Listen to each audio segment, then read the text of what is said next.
This is the final report that was released in March last year, and between this and the interim report that was released at the end of 2020, there are 210 actions that they say the Trust needed to make, and as of this month, they've achieved around half. Now, in a moment, you'll see some of our interview where I challenge them on whether that is really quick enough. Now, as part of our visit, they invited us to take a tour around the Women and Children's Department to see some of the changes they've put in place. And we'll talk about those in more detail in just a moment. But one of the big areas they say they've been working on is accountability for some of the mistakes of the past. I've been speaking to one family who've been fighting for justice for years. Now it seems they might finally have it.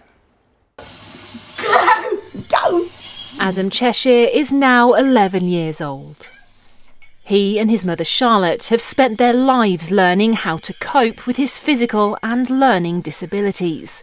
Disabilities linked to complications suffered during and shortly after his birth.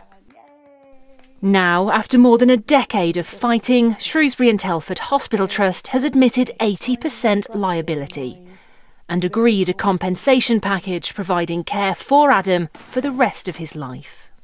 There was a moment when I had a deep instinctive thought just pop into my head. It doesn't matter if I die now. One of my biggest fears had not just been managing his care now for me, but what happens if I die? And that, having that thought in the moment, it doesn't matter if I die now, it just felt like a release of, I don't have to worry. And what I really, really hope now is that in all of his complexity, I can just be Adam's mother. Their case was one of more than 1,400 included in the final Ockenden Report released in March last year. A scathing 250-page document detailing how families were failed, with mothers and babies left injured or dead as a result. It's now 10 months since that report was released and more than 2 years since the interim report was released at the end of 2020. In total, there were 210 recommendations for change. As it stands now, the Trust has only fully implemented 110, that's just over half. Another 34 say they are delivered but not yet evidenced, and there are 66 still outstanding. After months of requesting interviews to discuss this progress, the Trust's Chief Executive and Director of Nursing finally agreed to sit down with us for a chat. What was the first thing you did after reading and digesting it? Thank you for your question around that. So clearly the Ockenden Report sets out that we failed our communities. So for us, the most important thing was to really thoroughly listen to the accounts that were provided by the families, and we thank Donna and the families for that. So to really understand what this report was saying, and that was absolutely critical because we needed to understand it to then face into the actions that we needed to take and to bring about the improvements. To date, over the course of the 2 reports, you've addressed just over half of the recommendations. Are you happy with that progress?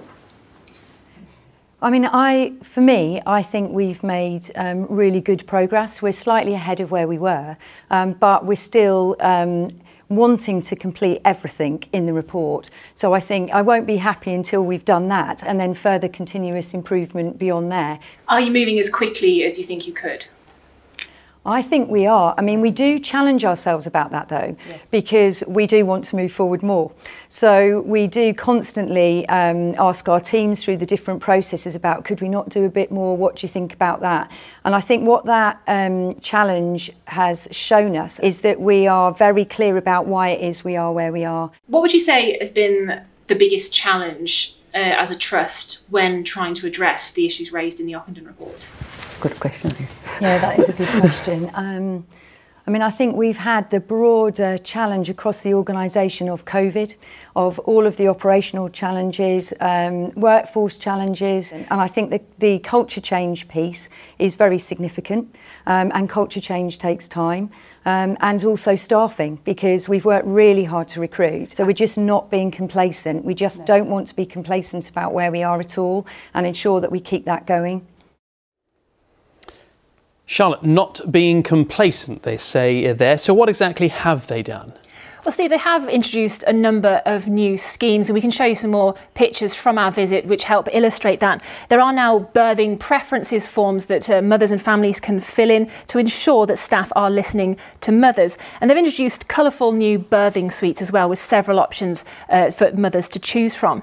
But staffing is the big success story here. In March last year, when this report was released, they were at 43% staffing. For safe levels, they need 85%.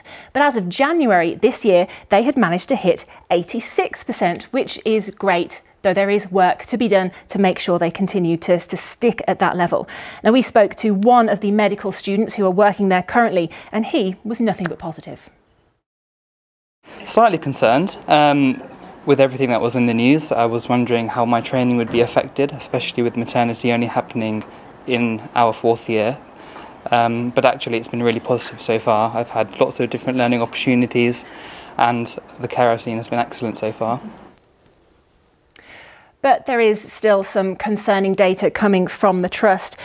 Patient safety incidents are rising, and they have been rising for the past couple of years. And figures obtained by ITV Central show that between April last year and January this year, there were up to 5 incidents of babies suffering brain injuries due to lack of oxygen.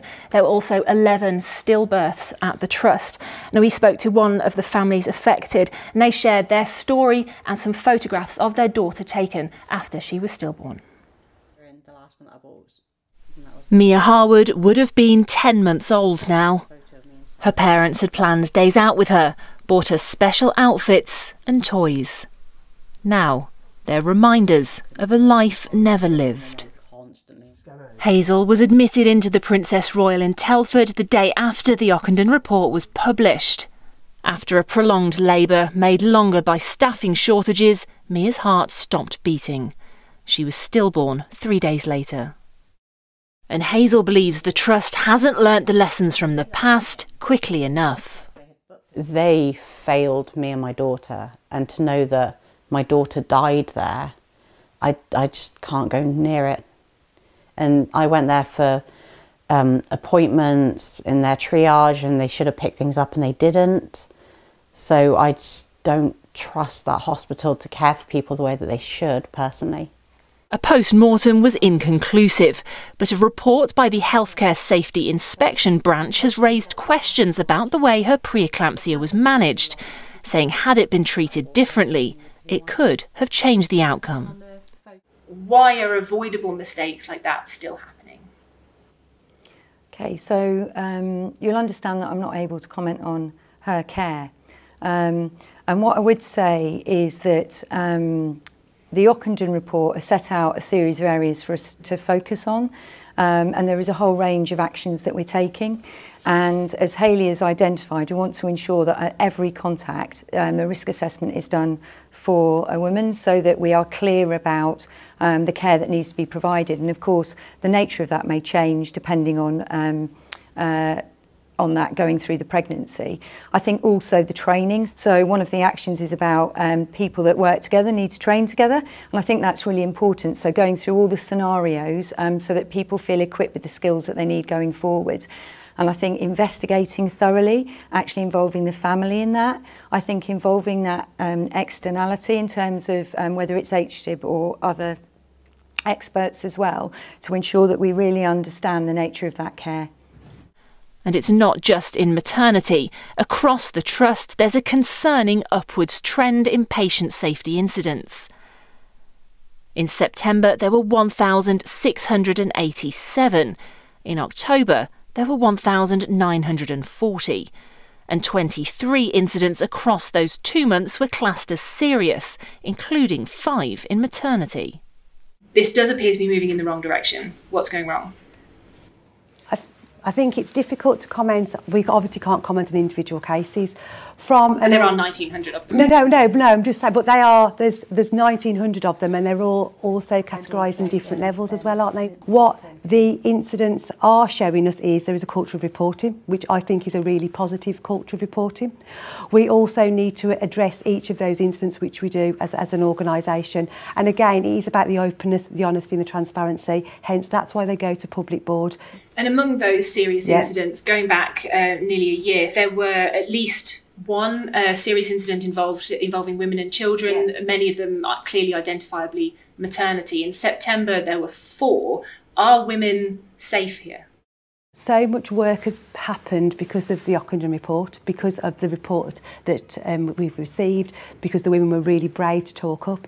And yes, we've got we've got many improvements in safety. We know that pregnancy is a really dynamic pathway, so having that risk assessment at every contact is really important to make sure that the women are on the right pathway, they've got informed choices.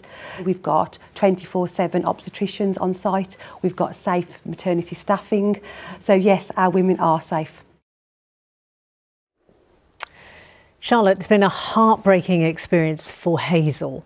Presumably, rebuilding trust and confidence for women is something that must be a priority now for the Trust. Oh, absolutely, Sam. I mean, there are thousands of babies born at the Trust every single year. In 2022 alone, there were over 4,000 births there. But after such catastrophic failures in the past, which have gone on for years and years, families will still be concerned when they're pregnant, when they know they're going to have to rely on their care at Shrewsbury and Telford Hospital Trust. And in Hazel's case, she knew about the Ockenden Report, and she said she thought that her care would be extra good because of all the attention, and she doesn't feel that she did receive the extra special care that she felt she deserved.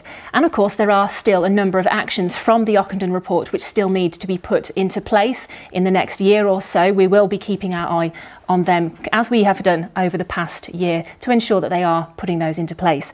Meanwhile, there is the criminal investigation. West Mercia Police looking into the allegations of poor care in the past. So again, we will be bringing people the latest as we hear it.